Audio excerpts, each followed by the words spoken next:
When I took the refund form to my manager for his signature, he slammed his hand on the desk and pointed a finger square at my nose. An $8,000 refund? What the hell kind of job are you doing? Ben over there only had $700 in refunds. Lily only had $300. Even Chris, who had the most, was only at $1,000. How is it that you have this much? I patiently explained. Ben's total prepayments were only $6,000. Lily's were $3,000. My prepayments totaled $200,000. In terms of percentage, my refund rate is the lowest in the department. Don't give me this percentage nonsense. I'm looking at the bottom line, he roared. They're refunding $300 and you're refunding $8,000, and you have the nerve to ask for my signature? This is coming out of your salary. The company is not paying for your incompetence. Half an hour later, our largest client sent over an urgent project proposal. My manager, Mr. Miller, handed it to me. I looked at him calmly. Mr. Miller, based on your assessment of my performance half an hour ago, I believe my incompetence makes me unfit to handle such an important task. It would be best to avoid causing the company any further losses. Our company, Summit Creatives, had a system where clients could book a planner up to 6 months in advance to secure their spot. To sweeten the deal, the policy stated that clients could get a full, no questions asked refund at any point before the official planning work began. As the company's senior planner, I had the most bookings. Naturally, that also meant I had the highest total refund amount. A lot can change in 6 months. Before launching this system, our risk assessment department had projected a refund rate of around 10%. My actual rate was 4%, yet it had somehow sent my manager into a blind rage. After being kicked out of his office, I had barely sat down at my desk when my phone buzzed with a notification. Direct deposit received, $500. It was immediately followed by a message from the head of accounting per company directive. The $8,000 loss you caused through negligence will be deducted from your monthly salary. However, in consideration of your living expenses, the company has decided to leave you with $500 per month. Please consider this a gesture of the company's humanitarian concern. I stared at the message. My monthly salary of $10,000 had been reduced to a mere $500. My blood ran cold. Humanitarian concern? What a joke. A moment later, the same message, slightly rephrased, was posted in the company-wide Slack channel at channel Planner Grace Adler, due to personal error resulting in an $8,000 loss, will have this amount deducted from her monthly salary to serve as a warning to others. In the spirit of humanism, the company will continue to pay this employee a stipend of $500 for living expenses until the $8,000 is fully repaid. The office went quiet as my colleagues read the announcement. Heads slowly turned in my direction. I saw a mix of pity, shock, and a few poorly concealed smirks. It didn't take long for the sycophants to chime in on the Slack channel. Wow, still making sure an employee who messed up has living expenses covered. Our company really is like a family. Mr. Miller is so considerate. Grace is so lucky to have a manager like you. I typed a cold reply. You can have my good fortune if you want it. The channel went silent. A minute later, Mr. Miller responded directly. At Grace Adler, are you suggesting you shouldn't be held accountable for the $8,000 loss your mistake caused? I replied, could you please specify exactly what my mistake was? Complete silence. 10 minutes later, Mr. Miller posted another official announcement in the channel, his anger palpable in every word. At channel, after an internal performance review, senior planner Grace Adler has been deemed incapable of handling significant responsibilities. Effective immediately, she is demoted to the position of junior designer. Her base salary will be reduced to $2,000 per month, and she will be ineligible for any commissions for the next 3 months. I stared at the message and let out a cold, humorless laugh. Not only was the baseless salary cut illegal, but a $2,000 monthly salary was well below the state's minimum wage. I quietly took a screenshot. Evidence. Mr. Miller then added another message. On the other hand, look at Lily. She may be a junior planner, but her refund total was only $300. That's a real team player who thinks about the company's bottom line. She never angles for a fancy title. She just quietly gets the work done. Lily quickly replied, thank you for the recognition, sir. I just try to work a little harder than everyone else. Then, she added another jab. Some people with $8,000 in refunds should be ashamed to even show their face at work. If it were me, I'd be too embarrassed to stay. Calling yourself a senior planner might fool outsiders, but we all know it's just an empty suit. Mr. Miller was ecstatic. Everyone, see the dedication Lily has. I expect all of you to learn from her example. Please reply with acknowledged. The acknowledged replies started trickling in. Then, Mr. Miller tagged me specifically. At Grace Adler, why haven't you responded? Are you refusing to comply with company directives? I slowly typed out my reply, acknowledged. I guarantee my refund amount will be $0 from now on. It was an easy promise to keep. All I had to do was stop taking orders, with no commission for the next 3 months. Why would I kill myself working? I immediately logged into the company's booking portal and deactivated my profile. Let's see who breaks first, me or Mr. Miller. I was browsing flights to the Maldives when the founder of our biggest client, Thorn Industries, walked into the office. Our company had an annual retainer with Thorn, a contract that accounted for a staggering $20 million of our yearly profit. Usually, Julian Thorn sent an assistant to convey his requirements. The fact that he came in person meant this project was of the highest importance. Thorn Industries was notoriously demanding. For years, every single one of their projects had been handled personally by me. The one time I was out sick, a team of 10 other planners took a crack at their proposal and failed to produce anything that met his standards. In the end, I had to finish the project from my hospital bed. You can rest assured, Mr. Thorne. We've been partners for so long. Have we ever let you down?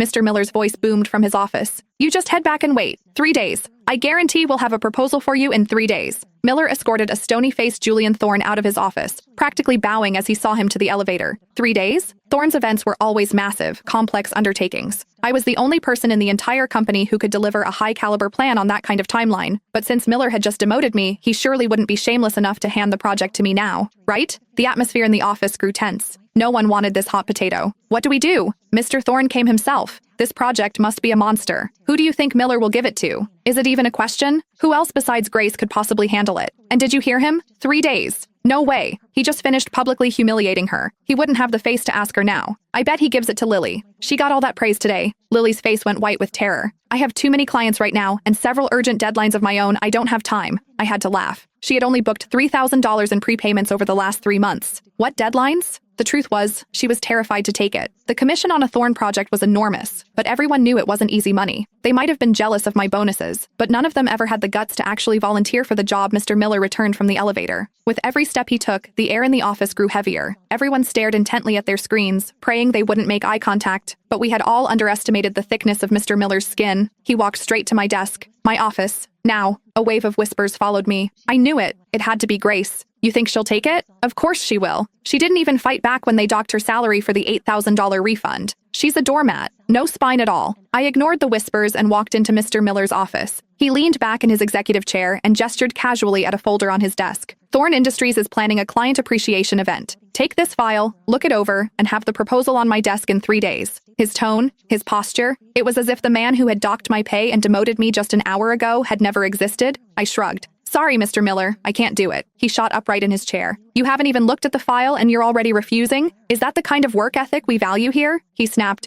You know how important Thorne Industries is to this company. Are you really going to put your personal feelings ahead of the company's best interests? I looked at him with an expression of pure innocence. It's precisely because I understand their importance that I can't accept this project. It's for the good of the company. I'm just a junior designer now. How could I possibly create a proposal in 3 days that would satisfy someone as meticulous as Mr. Thorne? I think Lily would be a great fit for this. You should give it to her. With that, I turned and walked out of his office. The moment the door clicked shut, I heard the sound of a mug shattering against the wall. 10 minutes later, my phone rang. The caller ID showed it was Mr. Davison, the director from our corporate headquarters. Clearly, Miller knew he couldn't bully me into submission, so he was calling in the big guns. I made a decision. If Davison was reasonable and offered a fair solution, I'd take the Thorne project. If he was calling to pressure me, then sorry, but the Maldives were calling my name. Grace, Mr. Davison's friendly voice came through the line as soon as I answered. Mr. Miller just told me what happened. You have to understand, the company has its policies. Try not to bring personal emotions into your work, he said smoothly. Look, I'll step in here. You go ahead and work on this proposal. Mr. Miller has agreed that if Thorne Industries is satisfied, he'll promote you to a mid-level planner. You just keep working hard and you'll be back to senior planner in no time. And that $8,000 refund, how could we make you pay for that? I've already spoken to Mr. Miller. The company has decided to cover half. You'll only have to pay back $4,000. As for your base salary, all junior designers are at $4,000, so we can't make an exception for you there. But we'll make sure you get your commission on this project. How does that sound? Every word was coded in a syrupy, patronizing tone that was meant to sound like he was doing me a favor, but it was all just a calculated maneuver. A corporate executive was never going to side with an employee over a branch manager. It was just bad form. I adopted the same gentle tone. Mr. Davison, I'd never want to take advantage of the company. I couldn't possibly let you pay for my mistake. That $8,000, I'll pay whatever I'm responsible for. Grace, I knew you were a sensible employee. I wasn't finished, sir. I'll pay every cent that I owe, but I won't pay a single cent that I don't. The company's booking policy explicitly allows clients to receive a no-questions-asked refund. Why am I being held financially responsible for a client exercising that right? If you can show me the legal basis for these deductions, I will gladly pay the $8,000. As for the Thorne proposal, I am truly not capable of handling it. You should have Mr. Miller assign it to someone more competent. We wouldn't want to delay such an important project. After hanging up, I immediately booked a flight to the Maldives for the next morning. Before leaving for the airport, I called Mr. Miller to request my annual leave. Grace, what is the meaning of this? The Thorne project is on a tight deadline and you're trying to bail? He bellowed. I'm telling you, your vacation is not approved. You get back to this office right now. I replied calmly. According to labor law, a company cannot unreasonably deny an employee's request for paid annual leave. All of my assignments assigned projects are complete, and my next bookings aren't until next month. My leave does not interfere with any ongoing work, making it a perfectly reasonable and legal request. Miller roared.